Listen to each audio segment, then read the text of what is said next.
tangerine cellar breeze, a deep gulp of night, and way back in Bible days, there was Mary and her husband Joe, a carpenter. Was a spouse most chaste, yet in the mystical body of Mary, a great swell was a-stirring. For Mary's gonna have a baby. And not just any old baby. This will be God and Mary's son. Christ the King, the Lord of everything. Lulay, lulay. Mary and Joe, over they go, over the living road, slouching off to Bethlehem to have the baby born. They knock at every stable, hall and inn, and bang, nothing. No rooms left. Oh, gates, the landladies, a brood of vipers, don't care if Mary and Joe go to the gutter. Anyways, la. Doesn't night come in a frock of blue moonlight and black lace?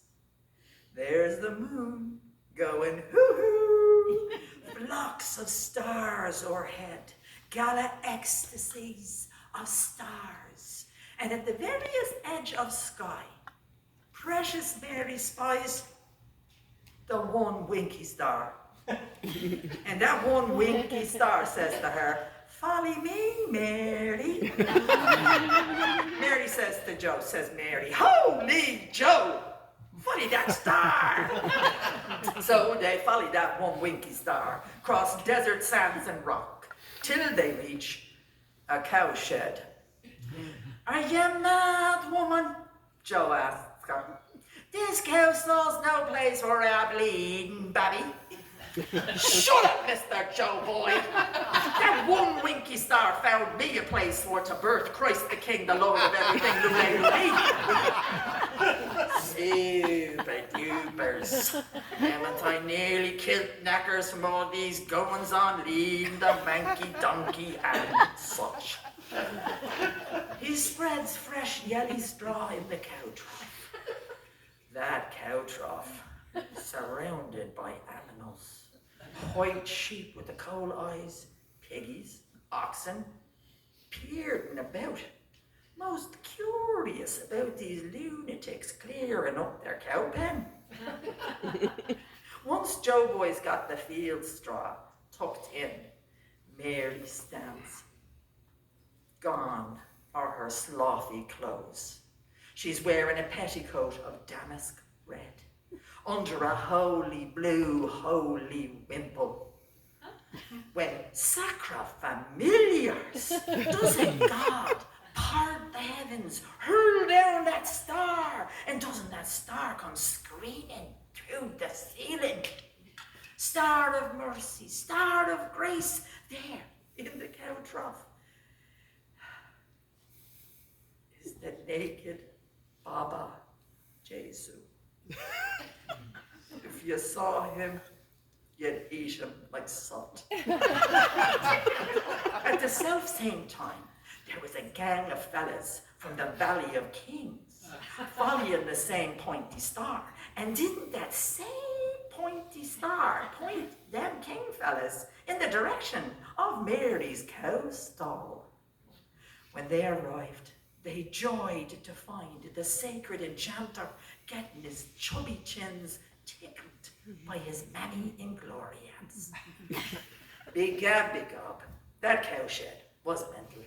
Absolutely mental. Because there's tribes of animals what came with the kings. A menagerie. Lions, ostriches, griffins, and peahens. A harpy fluting the pipes, priest swinging his jazoo bells, and far back at the rear was a young shepherd lad and his doggy, Patch. On that first Christmas Eve, the guests brung their gifts to the great God Babby Divine. There was gold, frying pans, and more. After everyone had given their presents, the little shepherd boy nudged up to the babby in the straw. He was sneaking his present on the pile, see?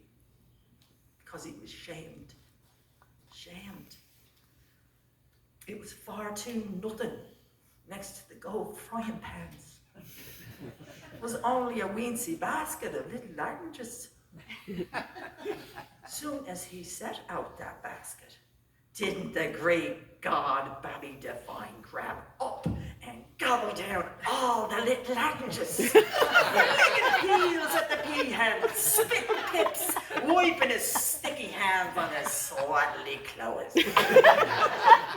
Telling you, Christmas wouldn't be Christmas without the little oranges. The tangerine seller settles a tray of little oranges in my arms, each one wrapped in a silver foil like a present. Mom and Daddy and me carry our Christmas food and our gifts and our gifts and our gifts over the glittering Liffey home. Moore Street cries at our backs, "Jumping monkeys, get the last fading daisy far behind. Stars from the top of the tree, stars, get your stars. I'm browned off selling, take the lot. All the stars for sixpence, sixpence for all the stars." Yeah.